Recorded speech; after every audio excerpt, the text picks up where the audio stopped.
নমস্কাৰ মেজমেলৰ মজিয়ালে আপোনাক জনাইছো আন্তৰিক আদৰণি প্ৰিয় দৰ্শক ৰাজ্যৰ চৌদিশে চলিছে উচ্ছেদ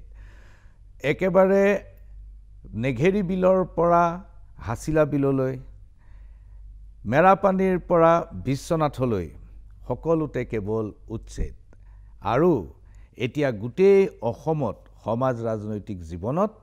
মূল ইস্যুটোৱে হৈছে মিয়া উজনিত হঠাতে এজন নেতাক কেইদিনমানৰ বাবে অব্যাহতি দিয়াৰ পিছত উজনিৰ মিয়া খেদা আন্দোলনটো অলপমান স্থিমিত হৈছে কিন্তু সামগ্ৰিকভাৱে মিয়া কোট এণ্ড কোট উদ্ধৃতিৰ ভিতৰত এতিয়াও অসমৰ এটা ডাঙৰ ৰাজনৈতিক বিষয় এনে সময়তে নিৰ্বাচনৰ বাবে 2026ৰ নিৰ্বাচনৰ বাবে ৰাজনৈতিক দলবিলাকৰ মাজত কুচকাৱাজ আৰম্ভ হৈছে বিজেপি দল যিমানে আগ্ৰাসী ৰূপত নিজকে সক্ৰিয় কৰি তুলিছে বিৰোধী পক্ষও সমানে সক্ৰিয়ভাৱে এই যুঁজখনত অৱতীৰ্ণ হৈছে কংগ্ৰেছৰ নেতৃত্বত এটা বিৰোধী জোট এটা শেষ সময়ত হ'বগৈ কিন্তু কেনেকুৱা হ'ব এই জোটটো সেই বিষয়ে আমি এতিয়াও ছবিখন স্পষ্ট নহয় এনে সময়তে আমি ষ্টুডিঅ'ৰ মজিয়ালৈ নিমন্ত্ৰণ কৰিছিলোঁ দুজন অসমৰ জাতীয় আন্দোলনৰ গুৰুত্বপূৰ্ণ নেতা আৰু অসম জাতীয় পৰিষদৰ সভাপতি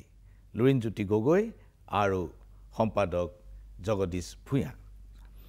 লুৰিণজ্যোতি গগৈ আৰু জগদীশ ভূঞাক মেজমেললৈ নিমন্ত্ৰণ কৰাৰ এটা সুকীয়া কাৰণ আছে দুয়োজনে দুটা সুকীয়া প্ৰেক্ষাপটৰ পৰা আহি এই ৰাজনৈতিক দলটো গঠন কৰিছে লুৰিণজ্যোতি গগৈ আছিল সদৌ অসম ছাত্ৰ সন্থাৰ সভাপতি আৰু জগদীশ ভূঞা জাতীয় পৰিষদ গঠনৰ প্ৰাক মুহূৰ্তলৈকে বিজেপি দলৰ এগৰাকী গুৰুত্বপূৰ্ণ নেতা আছিল কেবিনেট পৰ্যায়ৰ পদত তেওঁ আছিল সেইবোৰ সব এৰি কা আন্দোলনৰ সময়ত তেওঁ ওলাই আহি জাতীয় পৰিষদ গঠন কৰিলে কিন্তু এই জাতীয় পৰিষদ দলটোৰ স্থিতি আৰু বিৰোধী পক্ষৰ যিটো ফৰ্মেশ্যন হ'ব যিটো জোট হ'ব সেই প্ৰসংগত তেওঁলোকৰ স্থিতি এতিয়া বিতৰ্কৰ আৱৰ্তত সোমাই পৰিছে লুৰিণজ্যোতি গগৈ মই আপোনাক সুধিব খুজিছোঁ যে কংগ্ৰেছ দলৰ এটা দীঘলীয়া সংঘাতৰ ইতিহাস আছে জাতিৰ বিৰুদ্ধে কংগ্ৰেছ দলে 47ৰ পিছৰ পৰাই বিভিন্ন ধৰণে স্থিতি গ্ৰহণ কৰিছে ভাষা আন্দোলন মাধ্যম আন্দোলন বিদেশী নাগৰিক বহিষ্কাৰ আন্দোলন এই সকলোতে কংগ্ৰেছ দলে অসমীয়া জাতিৰ বিৰুদ্ধে স্থিতি গ্ৰহণ কৰিছে বুলি অভিযোগ আছে আৰু সদৌ অসম ছাত্ৰ সন্থাৰ লগত যি সংগঠনৰ আপুনি নেতা আছিল প্ৰত্যক্ষ সংঘাতত লিপ্ত কংগ্ৰেছ দল সেই কংগ্ৰেছ দলৰ লগত আপোনালোকে যেতিয়া নিৰ্বাচনী জোটত আবদ্ধ হৈছে তাত বহুতে সমালোচনাৰ দৃষ্টিৰে চাইছে আপুনি কি কয় বিতৰ্কৰ আৱৰ্তত কেৱল মাত্ৰ বিজেপিৰ দৃষ্টিতহে আছে অসমৰ জনগণৰ দৃষ্টিত নাই কাৰণ জাতীয় সংকট বেছি গুৰুতৰ আৰু ঐতিহাসিক যিবোৰ কথা বতৰা আপুনি অৱলোকন কৰিছে সেইবোৰ নিশ্চিতভাৱে সেই তেনেকুৱা ধৰণৰ এটা সংঘাতপূৰ্ণ ইতিহাস সদৌ অসম ছাত্ৰ সন্থা বা জাতীয়তাবাদী ধাৰাৰ লগত আছিল কিন্তু মৌলিক কথাটো আজিৰ দিনত অসমৰ ৰাইজে বিচাৰে বিজেপিৰ পৰা পৰিত্ৰাণ আৰু কাৰ্যত অসমৰ ৰাইজে কেনেকৈ বিৰোধীয়ে ঐক্যবদ্ধভাৱে বিজেপিক উচ্ছেদ কৰিব পাৰে অসমৰ মাটিৰ পৰা সেইটো সকলোৱে বিচাৰে আৰু সেইকাৰণে আমি আমাৰ আদৰ্শগত পাৰ্থক্য বা আমাৰ যিটো ঐতিহাসিক যিটো সংগ্ৰামৰ পটভূমি এই সকলো কথা বতৰাবোৰক আমি নিৰ্মূলভাৱে বিশ্লেষণ কৰাৰ পাছতো আমি বিৰোধীৰ মেৰুৰ মাজত বিভাজন নকৰিবৰ কাৰণে আমি আমাৰ যিটো দায়িত্ব সেই দায়িত্ব পালন কৰিব খুজিছোঁ কাৰণ এই সময়ত দেশৰ সংবিধানলৈ যিটো সংকট নমাই আনিছে অসমত 43 বছৰ অতিৰিক্ত বিদেশীৰ বোজা জাপি দিবৰ কাৰণে তেওঁলোকে নাগৰিকত্ব সংশোধনী আইন জাপি দিলে 5 গৰাকীক হত্যা কৰিলে ঐতিহাসিক অসম আন্দোলনৰ পটভূমিত যিখন চুক্তি স্বাক্ষৰিত হৈছিল অসম চুক্তিৰ মূল আত্মা 5ক হত্যা কৰিলে হত্যা কৰাটোক মই কওঁ যে আচলতে 855 জন শ্বহীদক দ্বিতীয়বাৰৰ কাৰণে হত্যা কৰিলে আৰু এই হত্যাৰ যিটো পটভূমি 855 জন শ্বহীদৰ প্ৰথম গৰাকী শ্বহীদ খৰ্গেশ্বৰ তালুকদাৰ তেওঁলোকৰ দল বিজেপি জনসংঘ তেওঁলোকৰে লগত জড়িত হৈ থকা জনতা দলৰ মুখ্যমন্ত্ৰী আছিলে সেই সময়ত তেওঁলোকে আৰম্ভ কৰিছে হত্যালীলাৰ আৰম্ভণি 5 গৰাকী প্ৰথম 5 গৰাকী শ্বহীদ তেওঁলোকৰ দিনতে হত্যা হৈছে কিন্তু মৌলিক কথাটো তাতোকৈ গুৰুতৰ অসম চুক্তিক সম্পূৰ্ণ ওপৰত একেবাৰে নাচ্ছাত কৰি দিয়া হ'ল এই অসম চুক্তিৰ ওপৰতে ৰাষ্ট্ৰীয় নাগৰিকপঞ্জী উন্নীতকৰণৰ ভিত্তিবৰ্ষ এই অসম চুক্তিৰ ওপৰতে ভিত্তি কৰি অসম চুক্তিৰ 6 নম্বৰ দফা এই অসম চুক্তিৰ ওপৰতে ভিত্তি কৰি আমাৰ মাটি ভেটি ভাষা কৃষ্টি সংস্কৃতিৰ ৰক্ষাৰ কথা বতৰাবোৰ যিমান আলোচনা চলি আছে আলফাৰো লগত হোৱা সংগ্ৰামতো এই বিষয়বোৰ এৰা দিব পৰা নাই ৰাষ্ট্ৰীয় নাগৰিকপঞ্জীৰ কথা যেতিয়া আহিছে তেতিয়াও এই কথাবোৰ আহিছে নাগৰিকত্ব আইনৰ কথা যেতিয়া আহিছে কা জাপি দিয়াৰ কথা যেতিয়া আহিছে সকলোৰে মূল বিদেশী নাগৰিকৰ সমস্যা সমাধানৰ আধাৰ অসম চুক্তি আৰু অসম চুক্তিৰ এই দফাসমূহ গতিকে এই বিষয়টোলৈ মই একেটা প্ৰশ্নই জগদীশ ভূঞাক কৰিব খুজিছোঁ আপোনাৰ দল কংগ্ৰেছ দলৰ লগত কিয় জোটবন্ধনত যাব লগা হ'ল আজিৰ ভাৰতবৰ্ষত আপুনি যদি চাই সমগ্ৰ ভাৰতবৰ্ষৰ ৰাজনৈতিক প্ৰেক্ষাপট দুটা মেৰুত বিভাজিত হৈ পৰিছে ৰাষ্ট্ৰীয় দলসমূহে প্ৰাৰম্ভিক পৰ্যায়ত আঞ্চলিক দলৰ ছত্ৰছায়াত এখন ৰাজ্যত খোপনি পোতে পৰৱৰ্তী সময়ত সেই ৰাষ্ট্ৰীয় দলটোৱে আঞ্চলিক দলটোক গ্ৰাস কৰি পেলায় এইটো বিজেপিৰ ক্ষেত্ৰত প্ৰযোজ্য এতিয়া কথাটো হ'ল যে বিজেপিয়ে সেই কামটো কৰি ভাৰতবৰ্ষৰ গণতন্ত্ৰক এনেকুৱা ধৰণৰ কুঠাৰঘাত কৰিছে বিশেষভাৱে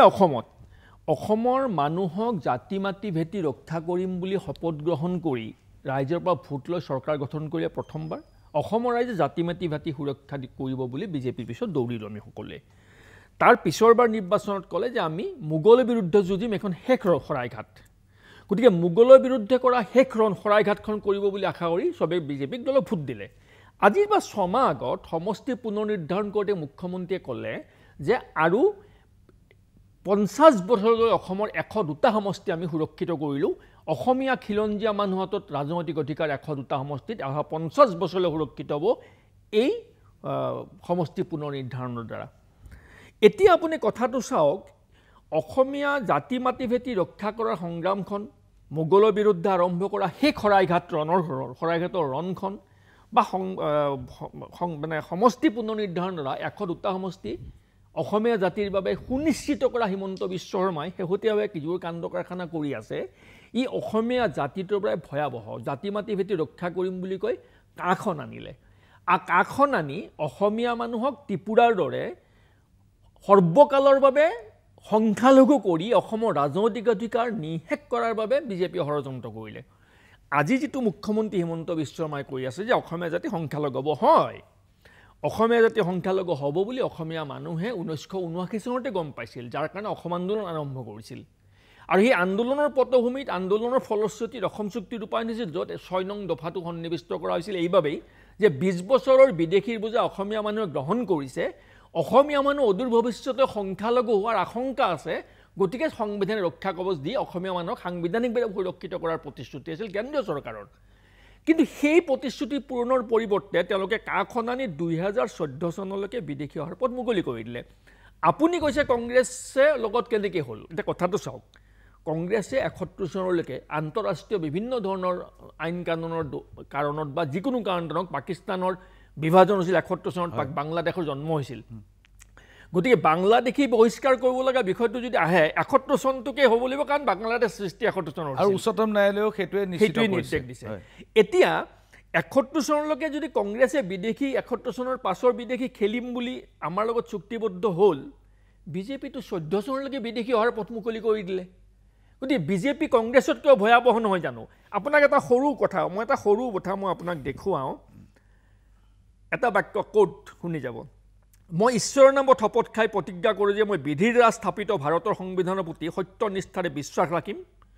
মই ভাৰতৰ সাৰ্বভৌমত্বৰ অখণ্ডতা ৰক্ষা কৰিম মই অসমৰ মুখ্যমন্ত্ৰী হিচাপে মোৰ কৰ্তব্যসমূহ বিশ্বস্ততাৰে আৰু সাৱধানতাৰে সম্পাদন কৰিম আৰু মই ভয় বা পক্ষপাত অনুৰাগ বা বিদ্বেষ নৰখাকৈ সংবিধান আৰু আইন অনুসৰি সকলো লোকৰ প্ৰতি ন্যায় কৰিম এইটো মুখ্যমন্ত্ৰীৰ শপত এইটো যেতিয়া মুখ্যমন্ত্ৰী বা মন্ত্ৰীয়ে শপত লয় এই বাক্য পাঠ কৰিছিলোঁ এতিয়া মোক এটা কথা কওক যিজন ব্যক্তিয়ে শাসনৰ সৰ্বোচ্চ সাংবিধানিক পদত বহি আছে ৰাজনৈতিক পদত এই শপত লৈ সেইজন মুখ্যমন্ত্ৰীয়ে যিটো আচৰণ কৰি আছে এই আচৰণটো অসমীয়া মানুহৰ বাবে গণতন্ত্ৰৰ বাবে অসমৰ বাবে ভয়াৱহ হয় নে নহয় কওক তেখেতৰ অস্থিৰতাই ভয়াৱহতা সৃষ্টি কৰিছে নে নাই মই লুৰিণজ্যোতি গগৈৰ ওচৰলৈ আহিব খুজিছোঁ আপুনি আপোনাৰ কথা প্ৰসংগত আপুনি কৈছে যে অসম চুক্তিৰ আত্মাক হত্যা কৰিছে বিজেপিয়ে যদি অসম চুক্তিৰ আত্মাক হত্যাই কৰিছে সদৌ অসম ছাত্ৰ সন্থা যি অসম চুক্তিৰ ৰক্ষক তেওঁলোকে ইমপ্লিমেণ্ট কৰিব নোৱাৰিব পাৰে কিন্তু অসম চুক্তিখন তেওঁলোকে শক্তিশালীভাৱে ৰক্ষণাবেক্ষণ দিছে সেই সদৌ অসম ছাত্ৰ সন্থাইটো বিজেপি চৰকাৰৰ লগত আনুষ্ঠানিকভাৱে যথেষ্ট আলোচনাত যথেষ্ট অগ্ৰগতি হৈছে তেওঁলোকেতো চুক্তি ৰূপায়ণ কৰাৰ লাইনতে গৈ আছে সদৌ অসম ছাত্ৰ সন্থাৰ স্থিতিটো কি আপুনি ভুল বুলি ক'ব নেকি মই মূল যিটো কথা আচলতে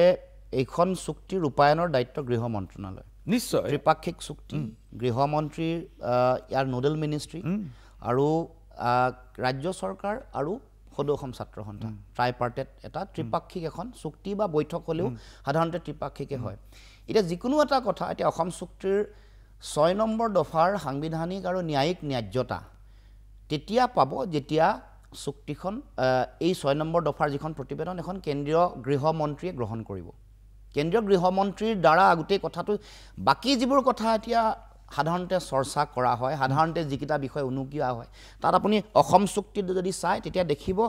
চুক্তিতে মানে অসম চুক্তিৰ 6 নম্বৰ দফাৰ প্ৰতিবেদনত লিখাই আছে ময়ো সদস্য আছিলোঁ এইবোৰ যিবোৰ পইচা দিয়া এবিলাকত পইচা দিয়া বা আমাৰ শংকৰদেৱ কলাক্ষেত্ৰত পইচা দিয়া বা কিবা অনুষ্ঠান পতা সেইবোৰ কৈছে যে they are the regular activity of a state government মূল কথাটো হৈ গ'ল আপোনাৰ অধিকাৰ সুৰক্ষিত কৰা ৰাজনৈতিক অধিকাৰ বা যিটো কথা বিধায়নী আৰু সাংবিধানিক কথাত যিবোৰ আন কথাও আছে সেই গোটেই কথাবোৰ যদি আমাক এতিয়া সংৰক্ষণৰ আসন সংৰক্ষণৰ ৰাজনৈতিকভাৱে বা চাকৰি বাকৰিত আসন সংৰক্ষণৰ এই গোটেই কথাবোৰৰ এইবোৰ যেতিয়ালৈকে নহ'ব কাবাত পইচা দিয়া দুই এটা কথা আন কিবা কৰা এইবোৰৰ কোনো গুৰুত্ব নাই যদি অতদিনে দিয়া নাছিলে তেতিয়াহ'লে ৰাজ্য চৰকাৰৰ ফেইলিয়াৰ আৰু দুৰ্বলতা তেওঁলোকে কমিটমেণ্টটো ভংগ কৰিছে গতিকে সেই যিবোৰ কথা আলোচনা চলি আছে মই আগতেও কৈছোঁ এই বিষয়টোক লৈ সংবাদমেলৰ যোগেদিও কৈছোঁ যে কেন্দ্ৰীয় গৃহ মন্ত্ৰণালয়ে নিযুক্তি দিয়া যিগৰাকী সদস্য সচিব কেন্দ্ৰীয় চৰকাৰৰ যুটীয়া সচিব যিগৰাকী সত্যেন্দ্ৰ গাৰ্গে কিয় চহী নকৰিলে আপোনালোকে কিয় গ্ৰহণ নকৰিলে সেই পৰিৱেশটো এতিয়া গ'ল এতিয়া সদৌ অসম ছাত্ৰ সন্থায়ো মানি লৈছে বিজেপি চৰকাৰৰ যিটো লাইন সদৌ অসম ছাত্ৰ সন্থাই যেতিয়া সমষ্টি পুনৰ নিৰ্ধাৰণ হয় বিজেপিতকৈও সদৌ অসম ছাত্ৰ সন্থা বেছি উৎফুল্লিত যে আমাৰ মতে হৈছে সমষ্টি নিৰ্ধাৰণ আমি কৈছিলোঁ ইত্যাদি বিভিন্ন ধৰণৰ আৰু এতিয়া যথেষ্ট প্ৰগ্ৰেছ কৰিছে কিন্তু মই জগদীশ ভূঞাক সুধিব খুজিছোঁ যে জনগাঁথনিৰ পৰিৱৰ্তন এটা গুৰুত্বপূৰ্ণ বিষয় এই কথাটো আপুনি স্বীকাৰ কৰিব লাগিব আৰু যিবিলাক অঞ্চলত আচলতে জনগাঁথনিৰ পৰিৱৰ্তন হোৱা নাছিল যি সময়ত আন্দোলন হৈছিল সেই সময়তো হোৱা নাছিল আন্দোলন পৰৱৰ্তী অৱস্থাতো জনগাঁথনিৰ পৰিৱৰ্তন হোৱা নাছিল কিন্তু কিছুমান সময়ত ভিতৰুৱা আমাৰ যিটো ৰাজ্যৰ ভিতৰতে হোৱা প্ৰব্ৰজনৰ ফলত বহু অঞ্চলত জনগাঁথনিৰ পৰিৱৰ্তনৰ আশংকা হৈছে মুখ্যমন্ত্ৰী ডাঙৰীয়াই কৈছে যে জনগাঁথনিৰ পৰিৱৰ্তন ৰোধ কৰিবৰ বাবে উচ্ছেদ চলিবই লাগিব এতিয়া জনগাঁথনিৰ পৰিৱৰ্তন ৰোধ কৰাৰ বাবে যিটো উচ্ছেদ চলিছে তাক আপোনালোকে কিয় বিৰোধিতা কৰে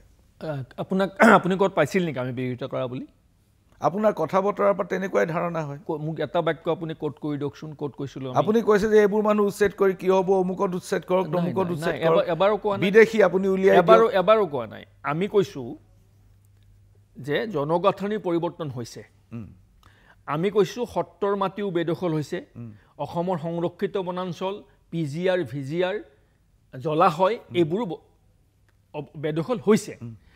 সেই বেদখল উচ্ছেদ কৰাৰ আমি পক্ষত আছোঁ ক্লিয়াৰ একদম এই কথাটো একদম ক্লিয়াৰ কৰি দিছোঁ মই আপোনাৰ অনুষ্ঠানত যে PGR VGR সত্ৰৰ মাটি জলাশয় সংৰক্ষিত বনাঞ্চল এইসমূহ উচ্ছেদৰ আমি পক্ষত আছোঁ এক নম্বৰ জনজাতীয় আবেষ্টনী 2 নম্বৰ যিবোৰ ঠাইত অবৈধ বাংলাদেশীয়ে বেদখল কৰি আছে তেওঁলোকক আমি উচ্ছেদ কৰাৰ লগতে আমি তেওঁলোকক বিতৰণ কৰাৰ দাবী কৰিছোঁ কথাটো চাব দেই আমি কৈছোঁ যিহেতু অসম চুক্তি অনুযায়ী ক্লজ 5 মতে তেওঁলোকক বহিষ্কাৰ কৰাটো আমাৰ মেণ্ডেটৰিলি আমাৰ নৰ্মছত আছে 7 নম্বৰ ক্লজত যে তেওঁলোকক চিনাক্তকৰণ কৰিব লাগে তেওঁলোকৰ নাম ভোটাৰ তালিকা বা ডিলিট কৰিব লাগে ডিটেকশ্যন ডিলিশ্যন আৰু ডিপৰ্টেশ্যন তাৰপিছত তেওঁলোক ডিপৰ্ট কৰিব লাগে এই তিনিটা প্ৰধান কাম আমি কৈছোঁ যে অবৈধ বাংলাদেশীক আপুনি উচ্ছেদ কৰিছে সেইসকলক ৰাইজৰ ধনেৰে অসমৰ ভিতৰতেই পুনৰ সংস্থাপন কিয় দিছে আমাৰ প্ৰশ্ন এইটোৱে আৰু তেওঁতো অবৈধ বাংলাদেশী বুলি কোৱা নাই কৈছে তেওঁ কৈছে মিয়া নাই তেওঁ পিছত কৈছে প্ৰথমতে কৈছে মই বাংলাদেশী প্ৰথমতে কৈছে বাংলাদেশী তাৰপিছত কৈছে মিয়া এতিয়া চাওক প্ৰথম কথা হ'ল যে মিয়া শব্দটো কেনেকৈ আহিল মিয়া শব্দটো প্ৰথম কথা হ'ল যে হৰিচৰণ ব্ৰহ্ম কমিশ্যনত হওক বিপ্লৱ শৰ্মা আয়োগত হওক সংবিধানৰ হওক অসম চুক্তিত হওক মিয়া শব্দটো নাই আমি কৈছোঁ বিদেশী বা স্বদেশী বাংলাদেশী হিন্দু হ'ব পাৰে মুছলমানো হ'ব পাৰে ৭১ চনৰ পাছত অহা বাংলাদেশী অসমৰ পৰা যাব লাগিব এইটো প্ৰিন্সিপল কথা আমি কৈছোঁ বাংলাদেশীক উচ্ছেদ কৰক বাংলাদেশীক বহিষ্কাৰ কৰক যেতিয়ালৈকে তেওঁলোকক বিতৰণ কৰিব নোৱাৰে তাৰ কাৰণে আন্তঃৰাষ্ট্ৰীয় ব্যৱস্থাপনা লাগিব তেতিয়ালৈকে তেওঁলোকক ডিটেনশ্যন কেম্পত আবদ্ধ কৰি থওক মানে অসমৰ ভৌগোলিক চাৰিসীমাৰ ভিতৰত নামনি অসমখন বাংলাদেশী হাতলৈ গ'ল বুলি তেওঁ মুখ্যমন্ত্ৰীয়ে কয় গতিকে মানুহবিলাকক উজনি অসমৰ মানুহবোৰক আকৌ ঠেলি পঠিয়াইছে যে আপুনি ইয়াত বহক নগাঁৱত বহক গোৱালপাৰাত বহক ধুবুৰীত বহক কিয় বহিব বাংলাদেশী ক'তোৱেই বহিব নোৱাৰিব আমাৰ দলৰ স্থিতি অতি স্পষ্ট আমি কৈছোঁ শদিয়াৰ পৰা ধুবুৰীলৈ প্ৰতি ইঞ্চি মাটি অসমৰ ভৌগোলিক সীমাত থকা প্ৰতি ইঞ্চি মাটিৰ প্ৰতি আমি দায়বদ্ধ আমাৰ মাটি আমাৰ ভূমিখণ্ড অসমৰ চাৰিসীমাৰ ভিতৰত ক'তো এজনো বাংলাদেশী বহিব নোৱাৰিব ১ নম্বৰ ২ নম্বৰ জনগাঁথনিৰ পৰিৱৰ্তন হৈছে জনগাঁথনি পৰিৱৰ্তন ৰোধ কৰিবৰ বাবে কৰাটো চৰকাৰৰ দায়িত্ব আৰু এই জনগাঁথনিৰ পৰিৱৰ্তন হ'ব বুলি ১৯৭৯ চনতে অসমবাসীয়ে উপলব্ধি কৰিছিল যাৰ বাবে ১৯৮৫ চন অসম চুক্তিত সেইবাবেই অসমীয়া মানুহক সাংবিধানিক ৰক্ষা কৱচ দিছিল সেই ৰক্ষা কৱচত এই কথাষাৰ আছিল যে অসমৰ ৮০% পৌৰসভা গাঁও পঞ্চায়ত বিধানসভা আৰু লোকসভাত অসমীয়া মানুহৰ বাবে সংৰক্ষণ থাকিব ঠিক আছে যিদিনাখন অসম চুক্তি ৰূপায়ণ হ'লহেঁতেন যদি ৬ নং দফা ৰূপায়ণ হ'লহেঁতেন হিমন্ত বিশ্ব শৰ্মা বিজেপিয়ে যদি ৬ নং দফা ৰূপায়ণ কৰিলেহেঁতেন অসমৰ অসমীয়া মানুহৰ বাবে পৌৰসভা গাঁও পঞ্চায়তৰ পৰা বিধানসভা লোকসভালৈকে ৮০% আসন অসমীয়াৰ বাবে সংৰক্ষণ হৈ থাকিলহেঁতেন ৮০% চাকৰি অসমৰ যুৱক যুৱতীৰ বাবে সংৰক্ষণ হ'লহেঁতেন আৰু সেইবাবে আমি কৈছিলোঁ যে অসমৰ জনগাঁথনি পৰিৱৰ্তন হৈছে তাৰ পৰা আহিব লগা ভাবুকি প্ৰতিহত কৰিবৰ বাবে অসমীয়া মানুহক সাংবিধান ৰক্ষা কৱচ দিয়ক সেই কামটো কৰা নাই আৰু এটা কথা ইণ্টাৰেষ্টিং মই আপোনাৰ ওচৰলৈ আহিম আকৌ ১ ছেকেণ্ড এটা কথা কৈ লওঁ মুখ্যমন্ত্ৰী সেইদিনা কৈছে মই কংগ্ৰেছত থাকোঁতে ৰজাৰ দৰে আছিলোঁ কংগ্ৰেছত তেখেত ২৩ বছৰ আছিল ২৩ বছৰৰ প্ৰায় ১৮ বছৰ কংগ্ৰেছ শাসনত আছিল ১০ বছৰ তেওঁ শাসনত আছে এতিয়া তাৰমানে ১৮ 10 ২৮ বছৰ ২৮ বছৰ হিমন্ত বিশ্ব শৰ্মাই ৰজাৰ দৰে আছে অসমৰ ৰাজনীতিত ২৮ বছৰ ৰজাৰ দৰে থাকি হিমন্ত বিশ্ব শৰ্মাই অসম চুক্তি ৰূপায়ণ মন্ত্ৰী আছিল এই বিদেশীৰ আগ্ৰাসন সত্ৰৰ মাটি বেদখল জলশয় বেদখল বনাঞ্চল বেদখল অসমৰ জনগাঁথনিৰ পৰিৱৰ্তন হোৱা এই গোটেই দৃষ্টিভংগীবোৰ তেখেতে উপলব্ধি কৰা নাছিল নেকি আজি এই ২৮ বছৰে ৰজাৰ দৰে থকা সময়ছোৱাত তেখেতে যদি ২৮ বছৰ ৰজাৰ দৰে থাকোঁতে এই কথাবোৰ উপলব্ধি কৰিলেহেঁতেন অসমীয়া জাতিটো আজি সুৰক্ষিত হ'লহেঁতেন তেখেতেও ইমান অস্থিৰ আচৰণ কৰিব লগা নহ'লহেঁতেন বহুত ধন্যবাদ এইখিনিতে লৈছোঁ ক্ষণিক সময়ৰ বাণিজ্যিক বিৰতি চাই থাকক মেজমেল পুনৰ ঘূৰি আহিছোঁ মেজমেলৰ মজিয়ালৈ আৰু মেজমেলত আজি আমাৰ মাজত উপস্থিত অসম জাতীয় পৰিষদৰ সভাপতি লুৰিণজ্যোতি গগৈ আৰু সাধাৰণ সম্পাদক জগদীশ ভূঞা লুৰিণজ্যোতি গগৈ মুখ্যমন্ত্ৰীয়ে কৈছে যে কংগ্ৰেছত থাকোঁতে তেওঁ ৰজাৰ দৰে আছিলে আৰু ৰাহুল গান্ধীক তেওঁ বুঢ়া আঙুলি দেখুৱালে আৰু লুৰিণজ্যোতি গগৈ ৰাহুল গান্ধীৰ ভৰিত পৰিলে এতিয়া কোনে কাৰ ভৰিত ধৰিলে মই নাজানো কিন্তু এই বাক্যৰ দ্বাৰা মুখ্যমন্ত্ৰী এটা ডাঙৰ বাৰ্তা দিছে যে আপুনি কংগ্ৰেছ দলৰ লগত আপোচ কৰাই নহয় আপুনি ৰাহুল গান্ধীৰ ভৰিত ধৰিলে দিল্লীত গৈ তেওঁৰ লগত আলোচনা কৰিলে আপোনাৰ কি মন্তব্য এইবোৰতো একেবাৰে অসাংবিধানিক আৰু একেবাৰে পাতল আলোচনা বিৰোধী দলপতি এগৰাকী সাংবিধানিক বিধি ব্যৱস্থাৰ মাজেৰে হয় এটা সাংবিধানিক এটা দায়িত্বত থকা মানুহ গতিকে বিৰোধী দলপতিক লগ কৰা এইটো এটা নৰ্মেল এটা কোৰ্চ অফ একশ্যন যিহেতু চৰকাৰ তেওঁলোকৰ আছে বিজেপি যোৱা ১১ বছৰত তেওঁলোকে দিয়া প্ৰতিশ্ৰুতিবোৰ পালন কৰা নাই যেনে ১৬ মে'ৰ পিছত বিদেশী তালি টোপোলা বান্ধি যাব লাগিব ৰাষ্ট্ৰীয় নাগৰিকপঞ্জী উন্নীতকৰণৰ যেতিয়া চূড়ান্ত তালিকা প্ৰকাশ হৈছিলে তেতিয়া কৈছিলে যে কংগ্ৰেছৰ দম নাই আমি কৰি দিলোঁ কিন্তু কাৰ্যকৰী কিয় নাই কৰা তেখেতসকলে কৈছিলে যে বিদেশীৰ নাম আছে ভুৱা তথ্য পাতিৰে নাম সোমোৱাইছে তেওঁলোকে আজিলৈকে কিয় এফিডেভিট এখন জমা দিয়া নাই উচ্চতম ন্যায়ালয়ত এই মৌলিক প্ৰশ্নবোৰৰ যেতিয়া উত্তৰ নাই পোৱা আমি 6 নম্বৰ দফা কিয় কাৰ্যকৰী কৰা নাই বা 6টা জনগোষ্ঠী জনজাতিকৰণ কিয় হোৱা নাই এনেকুৱা যিবোৰ মৌলিক কথা এই মৌলিক প্ৰশ্নবোৰ যেতিয়া উত্থাপন কৰিছোঁ উত্তৰ যেতিয়া দিব পৰা নাই তেতিয়া এটা বেলেগ এটা দিশলৈ গোটেই বিষয়টো লৈ যাবলৈ চেষ্টা কৰিছে আৰু মুখ্যমন্ত্ৰী হিমন্ত বিশ্ব শৰ্মা কেনেকৈ কংগ্ৰেছত আছিলে কেনেকৈ বিজেপিত সোমাইছে এইটো কথাটো সকলোৱে দেখিছে এইটোতো আৰু বেলেগকৈ ক'ব লগা নাই কেনেধৰণে তেওঁ সুবিধা পালে মানে যাকে তাকে ভৰিত ধৰে আৰু যাকে তাকে পিছফালৰ পৰা ডেগাৰ মাৰে এইটোতো তেওঁলোকৰ চৰিত্ৰ গতিকে তেওঁ এই যিবোৰ কথা বতৰা কৈ আহিছে এইটো মূল ইছ্যু আমি যেতিয়া প্ৰশ্ন উত্থাপন কৰোঁ যে 31 লাখ নিবনুৱাৰ কি হ'ব আপুনি 1 লাখ দিম বুলি কৈছিলে 1 লাখকে দিব পৰা নাই এইবোৰ প্ৰশ্ন উত্থাপন কৰিলে তেওঁলোকে ইছ্যুটো ডাইভাৰ্ট কৰিবৰ কাৰণে কামবোৰ কৰে মৌলিক প্ৰশ্নবোৰ যিবোৰ প্ৰশ্ন অসমৰ জনগণে জানিব খোজে 27খন টুল গেট কিয় দিব খুজিছে ইমান মূল্য বৃদ্ধি কিয় হৈছে এই প্ৰশ্নবোৰ সাধাৰণ জনগণে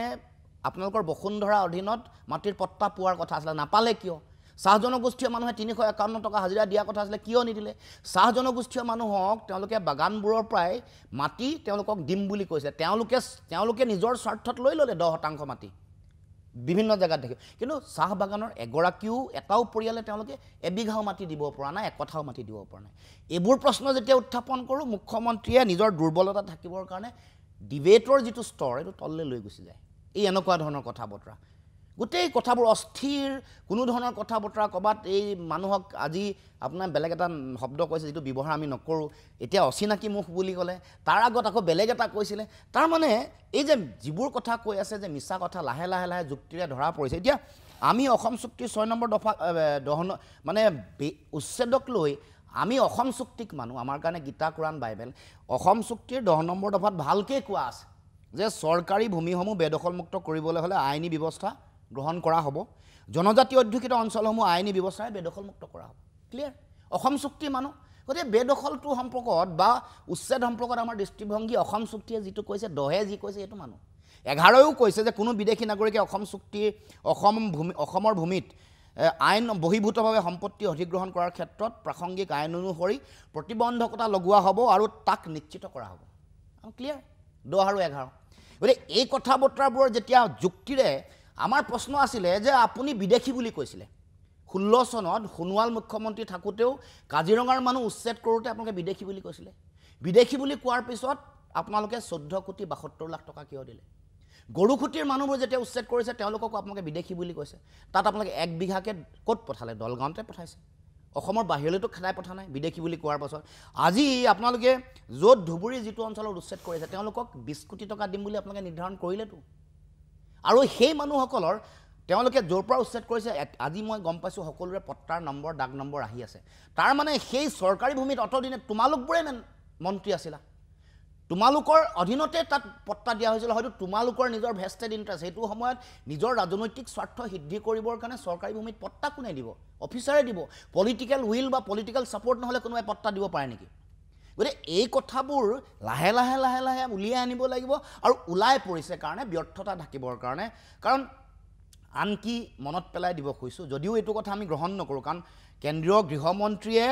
অসম চুক্তিৰ 6 নম্বৰ দফাৰ প্ৰতিবেদন গ্ৰহণ নকৰিলে ইয়াক ন্যায়িক আৰু সাংবিধানিক মৰ্যাদা নাপায় আৰু মূল কথাবোৰ কেতিয়া আলোচনালৈ নাহে কিন্তু তথাপিও মুখ্যমন্ত্ৰীয়ে কৈছিলে যিমানটা ইয়াৰ ৰেকমেণ্ডেশ্যন আছে 57টা কাৰ্যকৰী কৰিম এইটো কৈছিলে 25 চনৰ এপ্ৰিল মনত পেলাই দিব খুজিছোঁ 25 চনৰ এপ্ৰিল কেতিয়াবাই পাৰ হ'ল আকৌ 26 চনৰ এপ্ৰিললৈ বৰ বেছি দিন নাই কিন্তু কোনো এটাকে তেওঁ কাৰ্যকৰী কৰিব পৰা নাই সেইটো তেওঁ ক্লেইম কৰিব নোৱাৰে অসম চুক্তি মৰ্মে তেওঁ নিজৰ ইচ্ছাৰে ৰেগুলাৰ এক্টিভিটি যিটো কৈছে সেইটো সেই মৰ্মে তেওঁ কৰিব পাৰিব কিন্তু তেওঁ সেইখিনি কোনো কামেই তেওঁ কৰা আমি দেখিবলৈ পোৱা নাই যিবোৰ প্ৰতিশ্ৰুতি আছিলে 98% কৃষিভূমিত তেওঁলোকে জলসিঞ্চন দিব বুলি কৈছিলে খৰাং এবাৰ কি পৰিস্থিতি বতৰৰ ওপৰত নিৰ্ভৰ কৰিব লাগে ভেকুলী বিয়া ৰাইজে পাতিব লাগে এইবোৰ মুখ্যমন্ত্ৰীয়ে লাজ কিয় নাপায় আমি কৈছিলোঁ যে আপুনি ক'ত স্বাৱলম্বন তেওঁলোকৰ প্ৰথম 5টা যে তেওঁলোকৰ টেগলাইন আমি আত্মনিৰ্ভৰশীল হ'ম স্বাৱলম্বন মই কৈছোঁ ক'ত আপুনি স্বাৱলম্বন আপুনি চাউলত হ'ল নেকি নে আপুনি গাখীৰত হ'ল নে কণীত হ'ল নে মাংসত হ'ল নে মাছত হ'ল ক'ত এটা কওকচোন আপুনি 9 বছৰ 9.5 বছৰ কাৰ্যকাল চলালে আৰু কথাটো হ'ল যে সংকটৰ সময় এই নিৰ্বাচন ওচৰ চাপা অহাৰ লগে লগে কেনেকৈ মনত পৰে যোৱা 9.5 বছৰ মনত পৰা নাই তেওঁলোকৰ যিবোৰ নিয়মীয়া কাম যিবোৰ কৰিব লাগে উচ্ছেদ is a regular activity as per law মই আকৌ আহিম আপোনাৰ ওচৰলৈ মই জগদীশ ভূঞাক সুধিব খুজিছোঁ এই প্ৰশ্নটোৱে মানুহক বাৰম্বাৰ বুজাবলৈ চেষ্টা কৰা হৈছে যে আপোনালোক কংগ্ৰেছৰ লগলৈ গৈ কংগ্ৰেছৰ লগত জোট বন্ধন কৰি আদৰ্শ ভ্ৰষ্ট হৈছে পৰহি শিক্ষামন্ত্ৰী ডক্টৰ ৰণোজ পেগুৱে এটা ফেচবুকত পোষ্ট দিছে আপুনি দেখিছেনে নাই মই নাজানো তেখেতে লিখিছে যে লুৰিণজ্যোতি গগৈ আৰু তেওঁৰ দল এওঁলোক আদৰ্শভ্ৰষ্ট হৈছে এটা ৰাজনীতি কৰিবলৈ হ'লে মানুহক এটা আদৰ্শ লাগে আৰু সেইকাৰণে তেওঁ শেষত দেৱকান্ত বৰুৱাৰ সেই বিখ্যাত কবিতা মন্ত্ৰিত্ব যাৰ শেষ কল্পনা এছেম্বলি যাৰ আশা সি কি বুজিব লাচিত তোমাৰ অনদুৰ্মদ ভাষা ডক্টৰ ৰণোজ পেগুৱে এইখিনি কথা কৈছে আপুনি কি ভাবে মই ৰণোজ পেগুক ধন্যবাদ দিম এইবাবে যে ৰণোজ পেগুৱে অন্তত কংগ্ৰেছ সভাপতি দেৱকান্ত বৰুৱাৰ কবিতাৰে তেখেতে কংগ্ৰেছক ডিফেম কৰিবলৈ চেষ্টা কৰিছে গতিকে সেইটো মই তেখেতক ধন্যবাদ এটা দিছোঁ বাৰু কিন্তু গুৰুত্বপূৰ্ণ কথা এইটোৱেই যে আদৰ্শভ্ৰষ্ট কাক কয় সম্পূৰ্ণ বামপন্থাৰ পৰা CPIMৰ দৰে আমকাৰ দৰে বামপন্থাৰ পৰা এক্সট্ৰিম সোঁপন্থা বিজেপিলৈ অহাটো সেইটো আদৰ্শভ্ৰষ্ট বুলি কয় শিক্ষা বিভাগত এখন চৰকাৰ থকা অৱস্থাত শিক্ষা বিভাগৰ প্ৰশ্ন কাকতৰ বহি গৰুৱে যেতিয়া খায় সেইটোক অদক্ষতা বুলি কয় এটাও পৰীক্ষা সুচাৰুৰূপে পাতিব নোৱাৰাটো এখন চৰকাৰৰ অদক্ষতাৰ অকৰ্মণ্যতা বুলি কয় গতিকে মই আশা কৰিম যে হিমন্ত বিশ্ব শৰ্মা ডাঙৰীয়াক সন্তুষ্ট কৰিবৰ বাবে ৰণোজ পেগু ডাঙৰীয়াই এনেকুৱা ধৰণৰ কথাবোৰত সময় ব্যয় কৰাতকৈ তেখেতক মই ভাল পাওঁ ৰণোজ পেগু ডাঙৰীয়া মোৰ বৰ পুৰণা সম্পৰ্ক মই তেখেতক দাদা বুলি মাতোঁ গতিকে ৰণোজ দাক মই এটা আহ্বান জনাম যে তেখেতে এনেকুৱা কথাবোৰত ৰাজনৈতিকভাৱে হিমন্ত বিশ্ব শৰ্মাৰ স্বাৰ্থত কথাবোৰত লাগি থকাতকৈ তেখেতে শিক্ষা বিভাগৰ বিকাশ আৰু শ্ৰীবৃদ্ধিৰ বাবে শিক্ষা বিভাগৰ শৃংখলাবদ্ধতা অনাৰ বাবে প্ৰয়াস কৰিলে মই ভাবোঁ যে অসমৰ ছাত্ৰ সমাজে সুফল পাব লুৰিণজ্যোতি গগৈ অখিল গগৈয়ে মোৰ লগত হোৱা এটা সাক্ষাৎকাৰত এই মেজবেলৰ মজিয়াত এটা অভিযোগ কৰিছে আপোনালোকে যেতিয়া ৰাহুল গান্ধীক লগ পাইছিল তেতিয়া মই অখিল গগৈক প্ৰশ্ন কৰিছিলোঁ যে জাতীয় পৰিষদৰ নেতৃত্বই ৰাহুল গান্ধীক সাক্ষাৎ কৰাটো বিৰোধী ঐক্যৰ বাবে কেনেকুৱা ধৰণৰ বাৰ্তা কঢ়িয়াই আনিছে তেতিয়া অখিল গগৈয়ে মোক দুটা কথা ক'লে এক নম্বৰ কথা যে তেওঁলোকে অকলে গৈ লগ কৰিব নালাগিছিল এক অৰ্থাৎ আপোনালোকে জাতীয় পৰিষদে অকলে গৈ ৰাহুল গান্ধীক লগ কৰাটো তেওঁ ভাল পোৱা নাই সন্মিলিতভাৱে সকলোৱে লগ পোৱা হ'লে তেওঁৰ ক'ব লগা একো নাছিল সেইটো এক নম্বৰ দুই নম্বৰ কথা তেখেতে ক'লে যে কি কাৰণত নাজানো লুৰিণজ্যোতি গগৈক মই বাৰম্বাৰ অনুৰোধ জনাই আহিছোঁ আজি 6-7 মাহ হ'ল অসম সন্মিলিত মৰ্চা নামৰ 11টা নে 12টা দলৰ যিটো জোঁট আছে এই জোঁটটোৰ সভা এখন পাতিবৰ কাৰণে মই 6-7 মাহ বাৰম্বাৰ অনুৰোধ কৰি আহিছোঁ কিন্তু লুৰিণজ্যোতি গগৈয়ে কি কাৰণত নাজানো এই সভাখন অনুষ্ঠিত কৰা নাই যাৰ কাৰণে অকংগ্ৰেছী বিৰোধী শক্তিবোৰে কথাবোৰ আলোচনা কৰাৰ সুযোগ পোৱা নাই আপোনাৰ উত্তৰ 1 নম্বৰ আৰু 2 নম্বৰ 1 আৰু 2 উত্তৰ দিয়াৰ আগতে মই যিটো প্ৰশ্ন কৰিছিলে এইটো শিক্ষামন্ত্ৰীগৰাকীয়ে হয়তো গম নাপায় যে তেওঁৰ দিনত 6366খন বিদ্যালয় অসমত সম্পূৰ্ণৰূপে বন্ধ হৈ গৈছে অসমীয়া মাতৃভাষাৰ মাধ্যমৰ বিদ্যালয় গতিকে সেই ডাটাটো তেওঁক দিব খুজিছোঁ এই বিজেপি চৰকাৰৰ দিনতে তেওঁৰ কথা তাৰ উত্তৰটো ৰাইজে ভালকৈ দিছে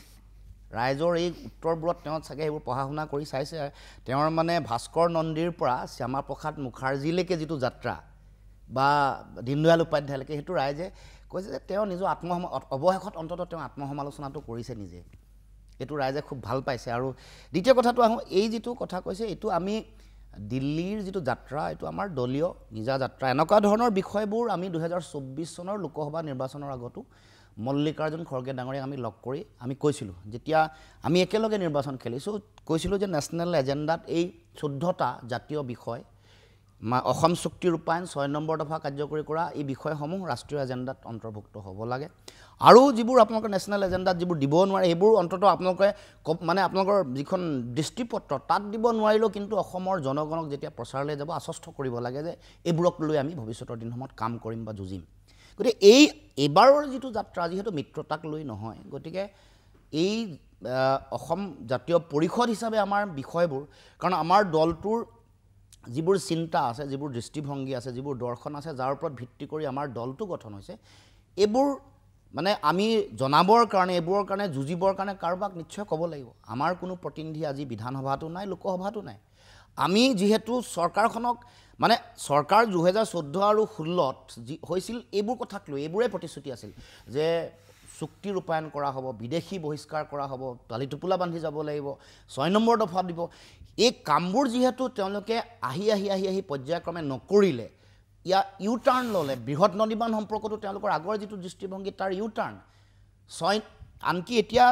6 জনজাতিকৰণৰ সম্পৰ্কত যেতিয়া জনজাতি মন্ত্ৰী যিগৰাকী আছে ট্ৰাইবেল এফেয়াৰ্ছৰ ৰাজ্যিক মন্ত্ৰী, তেওঁ ক'লে যে মই প্ৰতিবেদনে পোৱা নাই। তো এই যে যিবোৰ কথা এইবোৰ কথা কোনে দাঙি ধৰিব? বিৰোধী দলপতিয়ে নিশ্চয় দাঙি ধৰিব লাগিব। বিৰোধী উপদলপতিক আমি অসমৰে যিহেতু 2গৰাকীকে আমি কৈছোঁ এইখিনি বিষয় উত্থাপন কৰিব লাগিব। এইবোৰ জাতীয় বিষয়। আমি ভাবোঁ যে এইবোৰ জাতীয়তাবাদৰ লগত অসমৰ ভৱিষ্যতৰ লগত জড়িত হৈ থকা বিষয়। আৰু দ্বিতীয় কথাটো, এই যিটো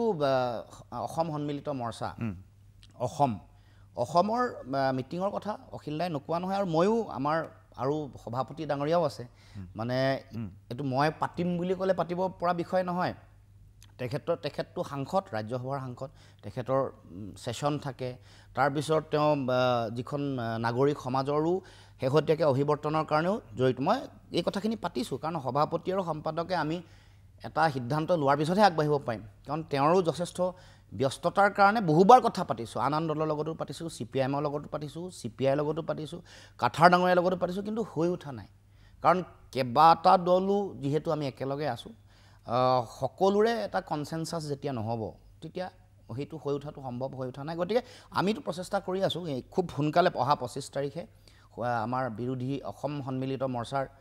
সভা আমি অনুষ্ঠিত কৰাত ইতিমধ্যে সিদ্ধান্ত। বহুত ধন্যবাদ। এইখিনিতে লৈছোঁ ক্ষণিক সময়ৰ বাণিজ্যিক বিৰতি। চাই থাকক মেজমেল। পুনৰ ঘূৰি আহিছোঁ মেজমেলৰ মজিয়ালৈ, আৰু মেজমেলত আজি উপস্থিত অসম জাতীয় পৰিষদৰ সভাপতি লুৰিণজ্যোতি গগৈ আৰু সাধাৰণ সম্পাদক জগদীশ ভূঞা। মই জগদীশ ভূঞাৰ ওচৰলৈ যাব খুজিছোঁ। মই যোৱা কেইটামান মেজমেলৰ কাৰ্যক্ৰমত আনুষ্ঠানিক আৰু অনানুষ্ঠানিকভাৱে মই কংগ্ৰেছৰ কেইবাজনো গুৰুত্বপূৰ্ণ নেতাক লগ পাইছোঁ, আৰু তেওঁলোকৰ ভিতৰত গৌৰৱ গগৈও আছে। বিৰোধী ঐক্য প্ৰসংগত গৌৰৱ গগৈক যেতিয়া মই প্ৰশ্ন কৰিলোঁ, তেতিয়া গৌৰৱ গগৈয়ে ক'লে যে এই গোটেই প্ৰক্ৰিয়াটো আমি ছেপ্টেম্বৰৰ পৰা আৰম্ভ কৰিম, আৰু ছেপ্টেম্বৰ আহিবলৈ আৰু বেছি দিন নাই, আৰু 10 দিন পিছতেই ছেপ্টেম্বৰ হ'ব। কিন্তু অখিল গগৈয়ে কৈছে যে এই ছেপ্টেম্বৰৰ পৰা প্ৰক্ৰিয়া আৰম্ভ কৰাটো বহুত দেৰি হৈ গৈছে, ইয়াৰ আগতেই আৰম্ভ কৰিব লাগিছিল। এইখিনিতে যিটো মই বুজিছোঁ যে অখিল গগৈৰ লগত মিত্ৰতা কৰাত কংগ্ৰেছ দল বৰ এতিয়াও মুকলি হৈ উঠা নাই। যি ধৰণে জাতীয় পৰিষদৰ লগত অগ্ৰগতি লাভ কৰিছে, সেই ধৰণে কিন্তু অখিল গগৈৰ লগত একো অগ্ৰগতি লাভ কৰা নাই। কংগ্ৰেছ দলৰ মন মুকলি নহয় বুলি মোৰ ধাৰণা। আপোনাৰ কি পৰ্যবেক্ষণ? চাওক, অগ্ৰগতি শব্দটো আপুনি কৈছে, আচলতে মই অগ্ৰগতি শব্দটো মই নকওঁ। এটা কথাটো হ'ল যে অসমৰ সকলো শ্ৰেণীৰ ৰাইজে এই কথাটো উপলব্ধি কৰে যে বিজেপিৰ দৰে দল এটা শাসনৰ পৰা আঁতৰাই পঠাব নোৱাৰিলে ভাৰতবৰ্ষৰ লগতে অসমৰ গণতন্ত্ৰৰ বাবে ভয়াৱহ ভাবুকি নামি আহিব, আৰু অসমৰ মানুহৰ, অসমবাসীৰ বাবে এক দুৰ্যোগপূৰ্ণ ভৱিষ্যত সন্মুখলৈ আহি আছে। এতিয়া কথাটো হ'ল যে বিজেপিক পৰাভূত কৰিবলৈ বিৰোধী ভোটৰ বিভাজন ৰোধ হ'ব লাগিব। এইটো আমাৰ দলৰ চিন্তা। মই ভাবোঁ যে এইটো প্ৰতিটো দলৰে চিন্তা। মিত্ৰতা সম্পৰ্কত আচলতে একো আগবঢ়া নাই, কিন্তু সামগ্ৰিক যিটো পৰিৱেশ, সেই পৰিৱেশটোৰ মই ভাবোঁ যে যোগাত্মক, আৰু প্ৰতিটো দলেই একত্ৰিতভাৱে নিৰ্বাচন খেলিবলৈ আগ্ৰহ প্ৰকাশ কৰিছে, আৰু কংগ্ৰেছৰ চিন্তাধাৰাও যোগাত্মক বুলি আমি অনুভৱ কৰিছোঁ। গতিকে মই ভাবোঁ যে আমি চাওঁ সময়ত, মই ভাবোঁ যে ছেপ্টেম্বৰ অক্টোবৰ তেনেকুৱাতেই গোটেই নিৰ্বাচনী প্ৰক্ৰিয়াবোৰত বুজাবুজি কথাবোৰ আহি পৰিব, কাৰণ প্ৰতিটো দলৰ নিজৰ কিছু কৰণীয় থাকে। আমাৰো বহু কৰণীয় আছে, ৰাইজৰ দলৰো বহু কৰণীয় আছে, কংগ্ৰেছ দলৰো বহু কৰণীয় আছে। সকলোৱে নিজৰ দলৰ কৰণীয় কামবোৰ কৰাৰ পাছতহে আচলতে মিত্ৰতাৰ বিষয়ত আগবাঢ়িব বা আগবঢ়াটো উচিত। লুৰিণজ্যোতি গগৈ, মই এই প্ৰশ্নটো আপোনাকে সুধিব খুজিছোঁ। ৰকিবুল হুছেইনে মোক স্পষ্টভাৱে কৈছে সোমবাৰৰ ইণ্টাৰভিউত যে এটা দলৰ লগত মিত্ৰতা সম্ভৱ হয় কেতিয়া মিত্ৰতাটো সম্ভৱ হয় যেতিয়া কিছু বুজাবুজিত উপনীত হোৱা যায় অখিল গগৈৰ লগত আমাৰ বুজাবুজি হৈছিল আমি আগতে ইলেকশ্যনো কৰিছোঁ কিন্তু বাৰম্বাৰ তেওঁ কংগ্ৰেছক আক্ৰমণ কৰি থাকিলে আমাৰ অসুবিধা হয় এনেকুৱা এটা অৱস্থা হৈছে যে এখন সভাৰ পৰা প্ৰদ্যুৎ বৰদলৈ ওলাই আহিব লগা অৱস্থা হৈছে এই ঘটনাবোৰ যদি ঘটি থাকে আৰু কংগ্ৰেছক যদি এটা দলক যদি লক্ষ্য কৰি পেলাই কোনোবা মিত্ৰজোঁটৰ মানুহে যদি সদায়েই সমালোচনা কৰি থাকে তেনেহ'লে সেইটোৱে মিত্ৰতাত আঘাত নকৰিবনে চাওক প্ৰথম কথাটো হ'ল যে আমি নিৰ্বাচন কাৰ কাৰণে জনগণৰ আকাংক্ষাক প্ৰতিফলিত কৰিব লাগিব বিৰোধী হিচাপেও আমাৰ সকলোৰে সেই কথাটো সকলোৱে আমি ভালকৈ বিশ্লেষণ কৰাৰ আমাৰ প্ৰয়োজনীয়তা আছে আৰু দেশৰ আপুনিও ইতিমধ্যে এইটো কথাত সহমত প্ৰকাশ কৰিছে দেশৰ গোটেই নিৰ্বাচনৰ মোডটো বাইপোলাৰ পোল কেতিয়াবা অকণমান হ'লেও কোনোবা এটা পলত যদি অকণমান আঘাত হয় বা বিভাজিত হয় হাৰিয়ানা পটভূমি বা আমি দেখিছোঁ যে মহাৰাষ্ট্ৰতো তেনেকুৱা ধৰণৰ কিছু অলপ তেনেকুৱা ধৰণৰ হানি বিঘিনি হৈছে গতিকে অসমতো মই ভাবোঁ যে এই কথা বতৰাবোৰ প্ৰত্যেকেই আমি বিৰোধী যিহেতু প্ৰতিটো ৰাজনৈতিক দলে আমি ৰেছপন্সিবল আমি সকলোৱে নিজে এইটো উপলব্ধি কৰিব লাগিব আৰু জনগণে যিটো বিচাৰিছে সেইধৰণে কাম কৰিব লাগিব এতিয়া এই গোটেই কথাটোৰ পৰৱৰ্তী দিনসমূহত যেতিয়াই মিত্ৰতাৰ কথাবোৰ আগবাঢ়িব সকলোৱে নিশ্চয় এই গোটেই কথাটোত যিটো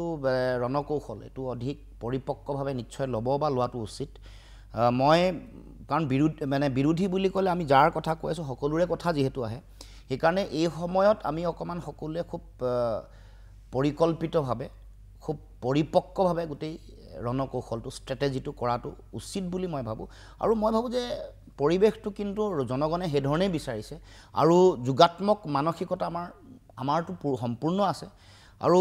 বাকী মই ভাবোঁ যে সকলোৱে যদি এৰা ধৰা হয় নিজৰ নিজৰ মাজত এৰা ধৰাটো থাকিবই লাগিব কাৰণ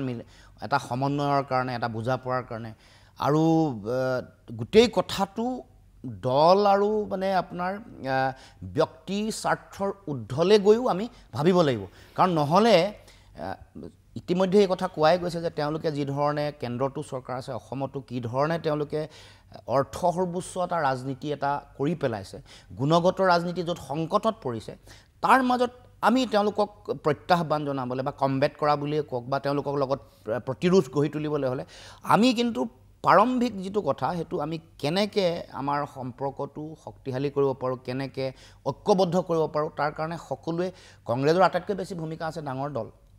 কাৰণ তেওঁলোকে গোটেই কথাটোত কাৰণ তেওঁলোকে লিডাৰশ্বিপটো ল'ব লাগিব ক'ৰবাত কিবা যদি অকণমান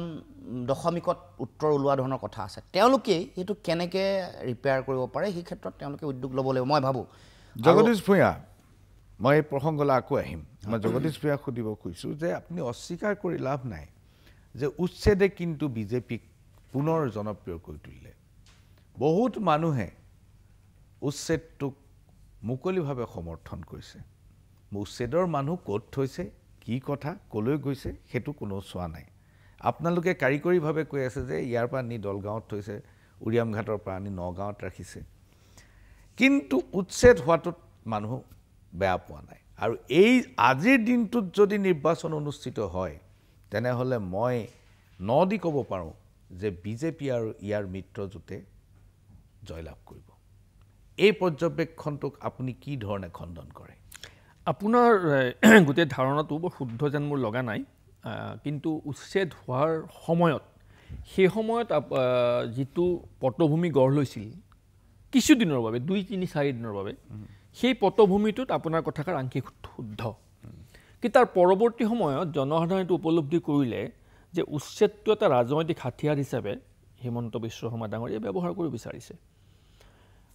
হিমন্ত বিশ্ব শৰ্মা ডাঙৰীয়া নিজৰ কথাত নিজে বন্দী হৈ গৈ আছে আচলতে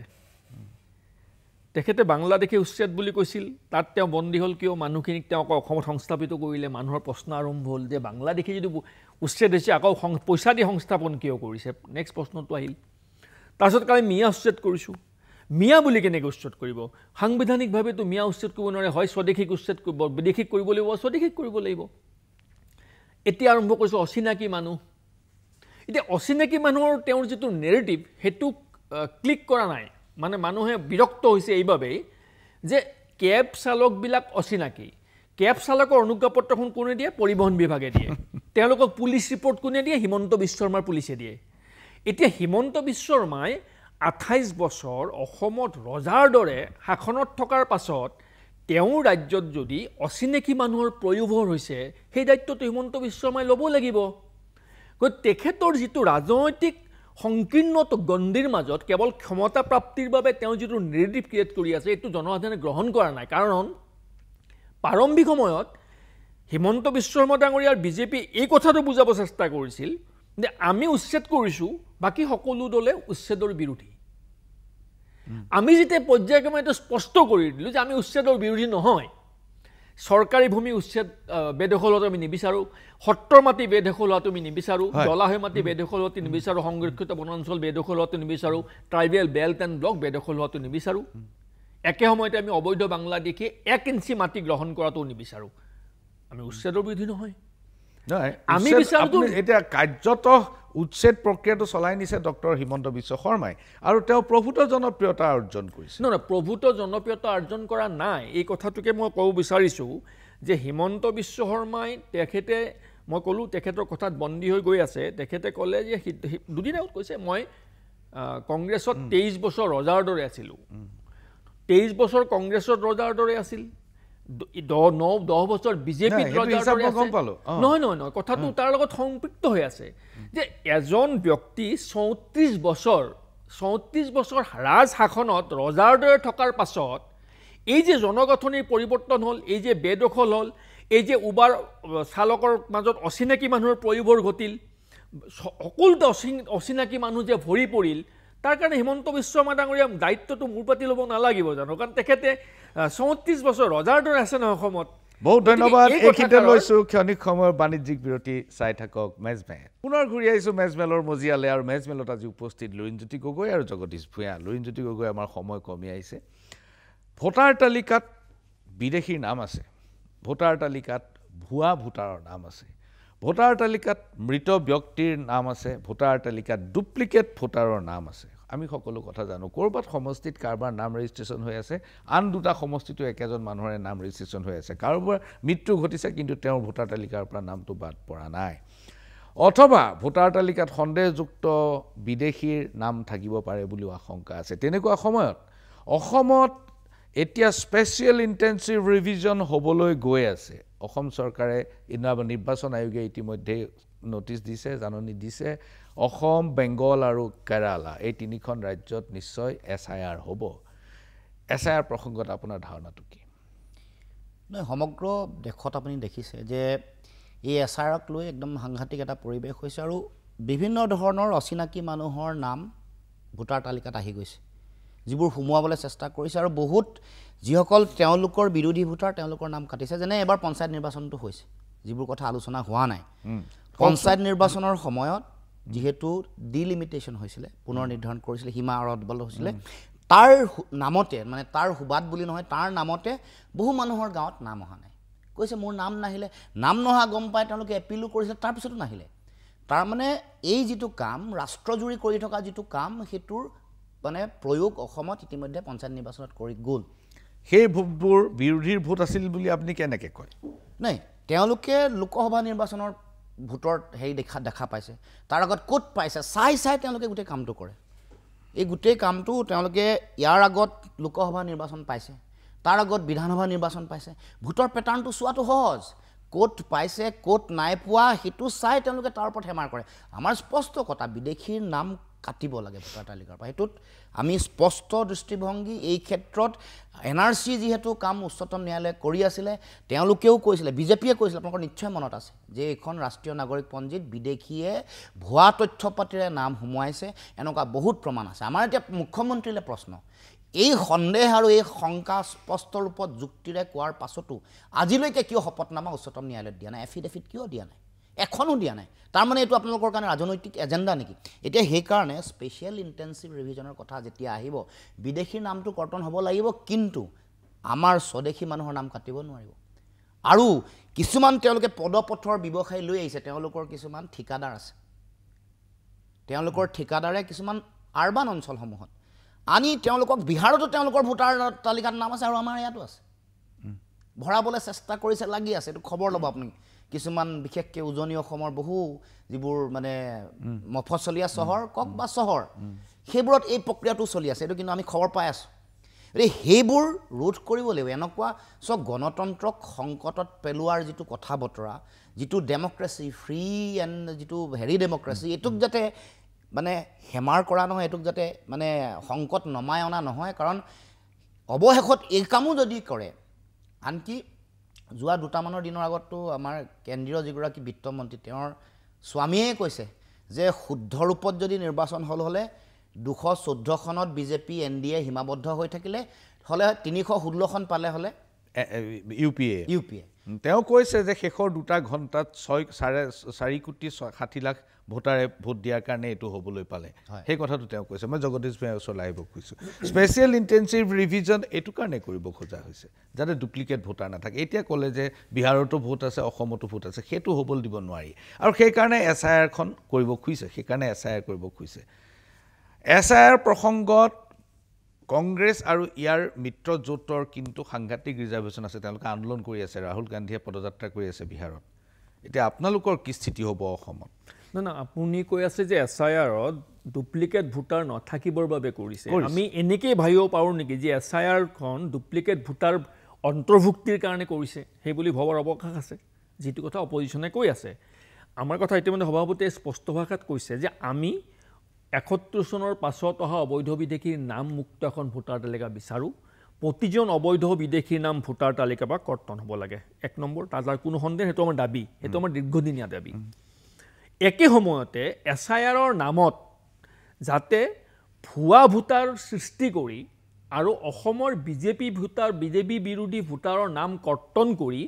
ৰাজনৈতিক প্ৰভুত্ব বিস্তাৰৰ আহিলা হিচাপে নিৰ্বাচনী আয়োগক ব্যৱহাৰ কৰিব নোৱাৰে সেই সম্পৰ্কত সতৰ্কতা অৱলম্বন কৰিবলৈ আমি দাবী জনাইছোঁ প্ৰয়োজনত আমি এই সম্পৰ্কত আনুষ্ঠানিক পত্ৰ ইলেকশ্যন কমিশ্যনলৈ প্ৰেৰণ কৰিম কিন্তু অসমত যদি SIR ঘোষণা কৰে আপুনি তেতিয়া তাৰ পক্ষত থিয় হ'ব নে বিৰুদ্ধে থিয় হ'ব নহয় আমি দুটা কথা আপোনাক স্পষ্টভাৱে কৈছোঁ যে প্ৰথম কথা হ'ল যে অবৈধ বিদেশীৰ নাম থাকিব নোৱাৰিব অবৈধ বিদেশীৰ নাম কাটিব লাগিব আৰু ভুৱা ভোটাৰ অন্তৰ্ভুক্তিৰ প্ৰক্ৰিয়া হিচাপে SIRক ব্যৱহাৰ কৰিব নোৱাৰিব SIRৰ যিখন জাননী হ'ব সেই জাননীখনতো স্পষ্ট লিখা থাকিব যে এখন শুদ্ধ ভোটাৰ তালিকাৰ উদ্দেশ্যে SIRটো কৰা হৈছে গতিকে SIRৰ জাননীখনতে আপুনি চেহেৰাটো দেখিয়ে ক'ব নোৱাৰে তাৰ কাৰণে আমাৰ অতিৰিক্ত কিছু এপিল থাকিব যে প্ৰথম কথাটো হ'ল যে ভোটাৰ তালিকা সংশোধনৰ গোটেই প্ৰক্ৰিয়াটোত সৰ্বসাধাৰণ ৰাইজক সজাগ আৰু সচেতন কৰিব পৰাকৈ নিৰ্বাচনী আয়োগে ব্যৱস্থা গ্ৰহণ কৰিব লাগিব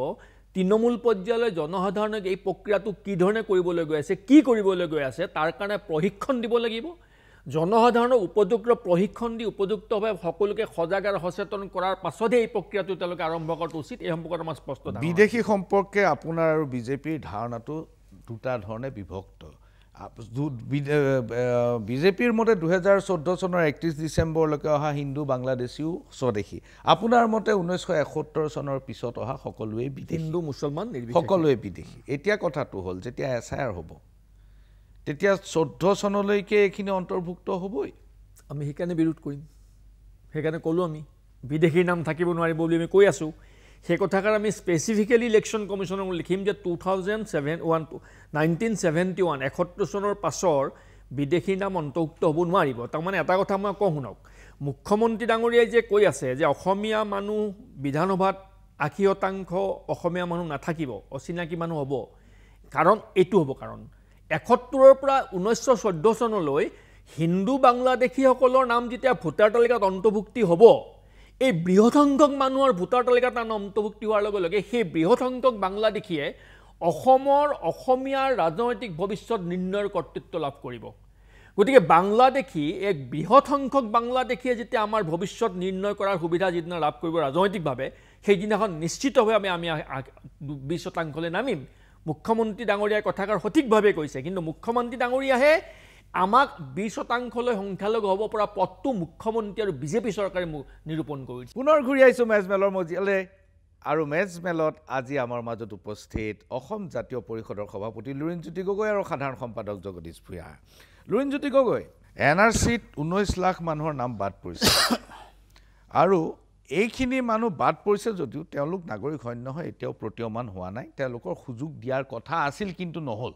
তেওঁলোকৰ আত্মপক্ষ সমৰ্থনৰ আজিলৈকে সুযোগ পোৱা নাই এইটো ট্ৰিবিউনেললৈ যাওক, কিন্তু এতিয়ালৈকে পোৱা নাই সেই সুযোগ, কাৰণ তেওঁলোকক সেই ৰিজেকশ্যন শ্লিপবোৰ দিয়া নাই। এতিয়া কথা হ'ল সেইখিনি মানুহক গৃহ মন্ত্ৰালয়ৰ স্পষ্ট স্থিতি আছে যে তেওঁলোক ভাৰতীয় নাগৰিক হিচাপে সকলো ধৰণৰ অধিকাৰ উপভোগ কৰিব পাৰিব। এতিয়া SIR হ'ব আৰু এইখিনি মানুহৰ নাগৰিকৰ অধিকাৰ পাব, এই প্ৰসংগত আপুনি কি কয়, যাৰ নাম কাটা গৈছে? চাওক, এই গোটেই কথাটোৱে একদম অতি মানে ক্ৰিটিকেল এটা কথা, কাৰণ তেওঁলোকে 2014 চনলৈকে যিসকল আহিছে 31 ডিচেম্বৰলৈকে সকলোকে নাগৰিকত্ব দিব খুজিছে। আমি অসমৰ ৰাইজ আৰু দুৰ্ঘূৰ বিৰোধী, কাৰণ ইতিমধ্যে 51ৰ পৰা 71লৈকে বিদেশীসকলক নাগৰিকত্বৰ মানে মানৱীয়তাৰ কথাই কওক বা আন্তঃৰাষ্ট্ৰীয় দায়বদ্ধতা সকলো চাই চিতি ইতিমধ্যে নাগৰিকত্ব দিছে। গতিকে 71ৰ পিছৰ কোনো মানুহৰ নামেই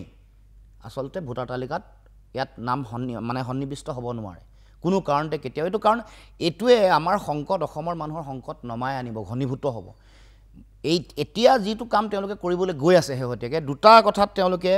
ৰাষ্ট্ৰীয় নাগৰিকপঞ্জী উন্নীতকৰণৰ প্ৰক্ৰিয়াটোকো নালিফাই কৰিব, দ্বিতীয়তে অসম চুক্তিকো সেই পুনৰ দফা 5ক আকৌ পুনৰ তেওঁলোকে আকৌ হত্যা কৰাৰ দিশত অগ্ৰসৰ হৈছে। গতিকে এইটোৰ আমি দুৰ্ঘূৰ বিৰোধী, কাৰণ আমি অসমখনক এনেকৈ বিদেশী নাগৰিকৰ বোজা জাপি দি আমাৰ অধিকাৰ নিশেষ কৰাৰ যিটো ষড়যন্ত্ৰ, এইটো ষড়যন্ত্ৰ কোনো কাৰণতে আমি গ্ৰহণ নকৰোঁ। দ্বিতীয়তে এই বিদেশীসকল পোৱাৰ ফলত তেওঁলোকে নাগৰিকত্ব দিয়াৰ যিটো তেওঁলোকৰ যিটো মানে লক্ষ্য, এই লক্ষ্যই আমাৰ সকলো ওপৰত, বিশেষকৈ এতিয়া ভাষিক সংকট আহিছে। অকল অসমীয়া ভাষাই নহয়, আন জনজাতীয় জনগোষ্ঠীয় ভাষাসমূহ কোৱা মানুহৰ সংখ্যাও কমি আহিছে। গতিকে এই গোটেই সংকটবোৰ তেওঁলোকে কেন্দ্ৰীয় চৰকাৰৰ তেওঁলোকৰ কাম কাজৰ যোগেদি অসমৰ জাতীয় জীৱনলৈ সংকট নমাই আনিছে। আৰু সেইকাৰণে মই বুজি পালোঁ আপোনাৰ কথাটো স্পষ্ট ৰূপত যে 1971 চনক ভিত্তি কৰি যদি ভোটাৰ তালিকাৰ সংশোধনী নহয়, তেনেহ'লে আপোনালোকে SIRখনৰ বিৰোধিতা কৰিব, স্পষ্ট। মোৰ ধাৰণা জাতীয় সংগঠন হিচাপে সদৌ অসম ছাত্ৰ সন্থাৰো একেটা স্থিতি হ'ব লাগে নিশ্চিতভাৱে, হয়। কাৰণ অসম চুক্তিৰ ৰক্ষণাবেক্ষণ দিয়া সংগঠন হিচাপে সদৌ অসম ছাত্ৰ সন্থাই SIRখনৰ বিৰোধিতা কৰিব লাগে, যদিহে 71 চনক ভিত্তি কৰা নহয়। দুটা কথা, এটা কথা কথাৰ জটিল, আচলতে সংজ্ঞাটো কি এইটো ইম্পৰ্টেণ্ট নহয়, ইম্পৰ্টেণ্ট হ'ল যে কামটো কি কৰিব লৈছে। তাৰমানে ইণ্টেনচিভ ৰিভিজন, এনেই এইটো স্পেচিয়েলটো এতিয়া লগাই দিছে, এনেই ইণ্টেনচিভ ৰিভিজন আৰু চামাৰী ৰিভিজন। ইণ্টেনচিভ ৰিভিজন আমি সদায় সমৰ্থন কৰোঁ, এইকাৰণে কৰোঁ যে বিদেশীৰ নাম কাটিব লাগে, আমি সেইকাৰণে ইণ্টেনচিভ ৰিভিজন সমৰ্থন কৰোঁ, আগতেও কৰিছোঁ। এতিয়া কথাটো হ'ল আমি এতিয়া দেখিছোঁ তেওঁলোকে স্পেচিয়েল ইণ্টেনচিভ ৰিভিজন বুলি কৈছে, নতুন শব্দ এটা লগাই দিছে। সেই শব্দটো লগাই দিয়াৰ তাৰ আঁৰৰ ৰহস্যটো কি বুজি পোৱা নাই, কিন্তু বিৰোধী দলৰ দলসমূহে এই কথাটো কৈ আছে যে তেওঁলোকে ভুৱা ভোটাৰৰ জৰিয়তে যোৱা লোকসভা নিৰ্বাচন তেওঁলোকে দিল্লী দখল কৰিছে। সেইটো আটাইতকৈ ডাঙৰ ভয়াৱহ ভাবুকি ভাৰতৰ গণতন্ত্ৰৰ বাবে। গতিকে সেইকাৰণেহে গোটেই বিষয়টো জটিলতা ফালে গৈ আছে। সেইবাবে আমি ক'ব বিচাৰিছোঁ যে সংজ্ঞাটো তেওঁলোকে টাৰ্মটো যিয়েই নকওক, 71 চনৰ পাছৰ এজনো অবৈধ বাংলাদেশীৰ নাম ভোটাৰ তালিকাত প্ৰৱেশ সোমাব নোৱাৰিব। কাৰ অধীনত নাগৰিকত্ব দিব বিচৰা বিজেপি আৰু হিমন্ত বিশ্ব শৰ্মাই কাৰ অধীনত নাগৰিকত্ব দিব বিচৰা এজনো অবৈধ বিদেশীৰ নাম ভোটাৰ তালিকাত সোমাব নোৱাৰিব।